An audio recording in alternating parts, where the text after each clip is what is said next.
Former Trump White House press secretary Stephanie Grisham called what went down at Mar-a-Lago today a sign that Trump is panicking. This woman knows him very well. You do too. What do you think?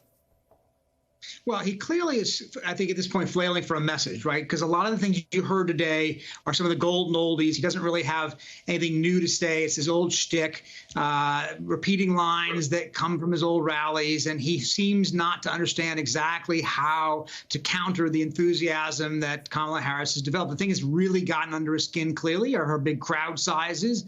You heard him talk about that today. Oh, she's only got 1,000. She's only got 1,200, 1,500. That's clearly not true. These rallies just yesterday, I think, were at 15,000 and 12,000. Their size similarly to the kind of rallies that Trump has had all these years. That's been his advantage, but he doesn't like the idea of sharing the stage with anybody. And I think he's a little uncertain about how to proceed at this point.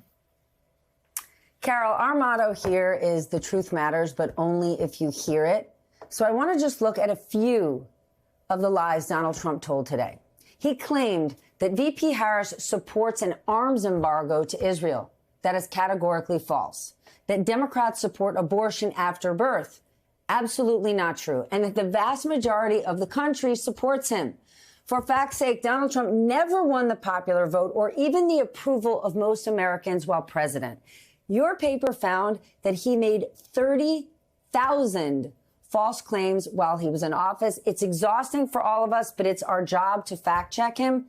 But he knows he's lying. His campaign knows he's lying, and there's a reason he's doing it.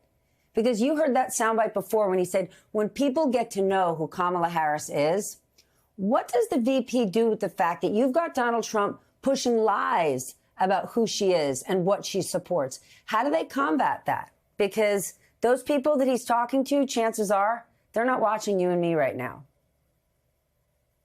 You know, I think there's something really interesting about two elements of your question. And I would also echo something Peter just smartly said about the golden oldies. You know, he and I at different times, obviously, went to visit with Donald Trump soon after he had left the presidency.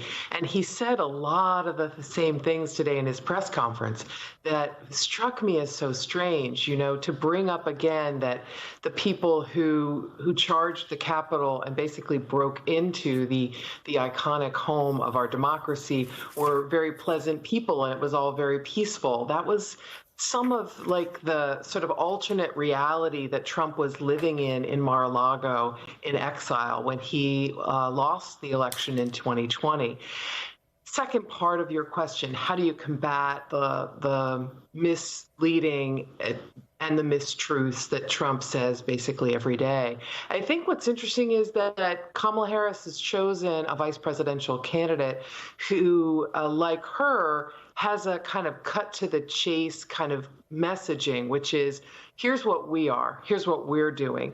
And that self-definition, as opposed to let's talk about Donald Trump, that self-definition is resonating. You know, we care about kids who go to school and aren't hungry. Yeah, what monsters are we, said Tim Walz. You know, we are trying to make sure that there's equity and people get paid well and fairly for their time and their work. And we're trying to ensure that people have good health care and good health care coverage. This kind of self-definition and sort of turning away from Trump's sort of self-referential description of America is seeming to really have a lot of bounce. I don't know that you're ever going to change, Steph, the minds of people who agree with Donald Trump so much that they ignore the facts in front of their faces. You know, it is just not true that most Americans are perfectly happy that Roe v. Wade was overturned. That has really energized a lot of young voters and female voters and mom voters all over the country, including in swing states. I think this point is, again, of the Harris-Walz campaign is we're going to say what we are rather than fight Donald Trump in his large lobby in Mar-a-Lago. Yamiche, you have been on the campaign trail with her. How would you categorize how VP Harris is countering Donald Trump's attacks? I think she's doing a little bit of both things that Carol was just talking about. She is both defining herself, saying that I have a vision for America that is inclusive, that's going to really be something that's going to better the lives of all people and especially middle-class Americans. And she's really sort of talking about the things that she wants to accomplish. And in picking Tim Walz, she was highlighting the fact that in Minnesota, he codified Roe v. Wade. He also passed the child tax credit. They have paid family leave in that state because of him. So she talked a lot about what they want to do.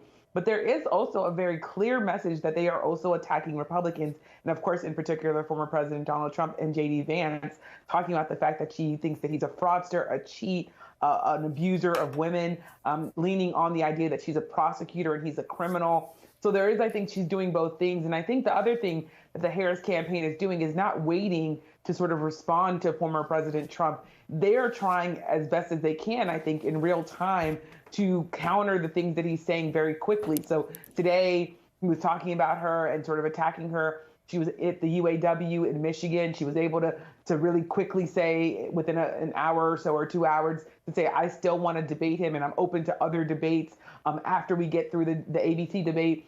In other words, hinting at the fact that she doesn't want to do that Fox News debate that he was talking about on September 4th, but that she might be open to the NBC debate. So there's a lot of things that they're trying to do, and I think it's a dual track. They're trying to define themselves and say what they want to do, while also saying you definitely don't want these Republicans in office. Well, he's also calling her barely competent and saying she's unwilling to do any interviews. We heard Garrett Haake a moment ago say the campaign absolutely has plans. It's that they've only been in this position for the last 11 days. What can you tell us, Yamiche? That's right. So I talked to a number of aides about this, especially one this morning, and that person was really close to sort of the thinking of the media engagement for Vice President Harris, who's in touch with her daily and directly, said that her and Tim Walz want to do a joint interview in the next few weeks. It might be before the Democratic National Convention, but this person said that it was likely not going to be before the DNC, that it was likely going to be after, though that's still a possibility. They also said that they want to do not just national media and local media and traditional media. They also want to be in charge of and talk to people who are on social media as influencers in places like TikTok and Snapchat. The other thing that I've been hearing is that a lot of stuff has been going on for the last 2 weeks. First, she had to pick a running mate. She also had to go out and sort of define herself on the campaign trail. And then once they were together this week, her and Tim Walz have been on the road for the most part, going to do this battleground tour. So they've been saying that give us a little bit of time while we get our things together and we'll figure this out. I will say in talking to Harris allies, there's also this idea that they really want to figure out exactly what they want to say on policy, how are they going to differentiate themselves from President Biden, how are they going to stay the same and sort of stick to some of the stuff that the administration has done. So there's a lot of, I think, prep work that needs to go before she can do a substantive sit-down interview. But my sense is that they are going to do that, and that they really do understand the need and the pressure to do that quickly. And she did, of course, take questions from reporters. Of course, Shaquille Brewster was there, but there were also other reporters traveling with her. So she took questions later on as well. So that tells you that they're at least engaging in the media. But of course, the big thing is that, yes, we do, as reporters, want to see a substantive interview and want to see her take more questions.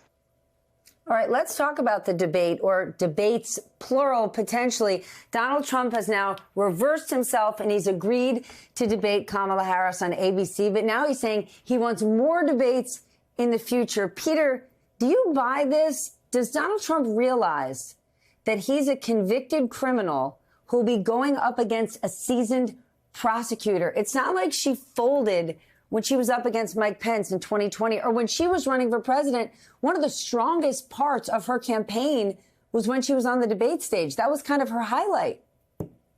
Yeah, look, the one who wants to debate typically in a presidential contest is the one who's trailing, who needs to find some way to reorient, to recalibrate their campaign, to change the momentum, to change the conversation. So I think that's why you saw him today suddenly eager to have these debates, because, in fact, a number of polls have shown that she has surged. And there's the one you showed earlier from CNBC showing that she's cut his lead to 2 points. There's another one from Marquette University Law School today showing that she actually has a 6-point lead over him. So it depends on the poll, but clearly she has cut away the lead that he had over Biden. And obviously that's something that has affected his calculations here. So he is thinking maybe he wants to get on a stage with her. And he also, I think, enjoys the attention. Let's face it. He likes to be on a stage, and he's not going to get another opportunity at a national audience without a debate, because she still has a 4-night convention coming up. His 4-night convention's over.